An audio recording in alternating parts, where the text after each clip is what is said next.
such an interesting, problem right now that the Chiefs have at right tackle because you're bringing in a guy, and Lance, you and I talked about this. Jawaan Taylor doesn't have a lot of familiarity with left tackle, so that's kind of a project in its own on the left side. Now for right tackle, I feel like in the last couple of years, you'll have a fan base get really excited about one guy to the draft. Lucas Niang, everybody was on Lucas Niang, but injuries were going to be a concern. And then after 1 year, you kind of punt on the idea and go, okay, who's next? Who's the next guy that can fill in there?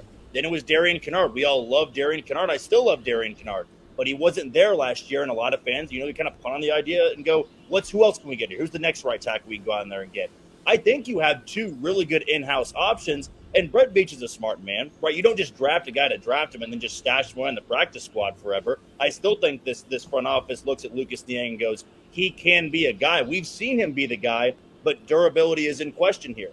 Darian Kinnard has the athleticism, the flexibility to bump outside, but can he win that battle with Lucas Niang, who has more comfort on the right side at the right tackle position, has played it at the NFL level?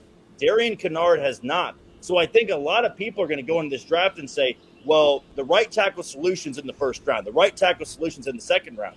Do you want to go that route? Do you want to give it to a rookie? Or do you want to give it to a guy that's been seasoned in the offense a little bit and maybe gamble on the injury concerns? I think if you ask me right now, I'm giving Lucas Niang the spot. I'm giving Lucas Niang the spot going into training camp, into St. Joe, and say, hey, listen, it is your spot, but you got to show us you can be out there for 15, 16 games this season. Hell, it'd be a perfect scenario of 17 games, but I'm not going to ask that of Lucas Niang.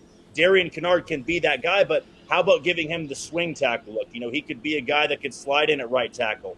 If Jawaan Taylor, God forbid, got banged up, he can slide in there at left tackle. More of a grooming process, and then maybe take a tackle if the board falls correctly in the second round. And then you kind of have three guys to work with there. I'm not so sure the Chiefs find their right tackle of the future in this year's draft or even going into 2023. I don't know if that spot is solidified for the next 4 to 5 years, but I think it can kind of be a placeholder spot. Like we saw with Andrew Wiley, the Chiefs had their problems from time to time because he gave up a lot of pressures, but it was also a comfortable spot. I think you can kind of have that same role this year with a Lucas Niang, and hopefully he's healthy, which maybe after a year of rest, not being out there for full 17 games, maybe it's a good chance he can be. But I think I would gamble on a guy that's done it before rather than going with Darian Kinnard in week one and rather than going with the rookie in week one as well.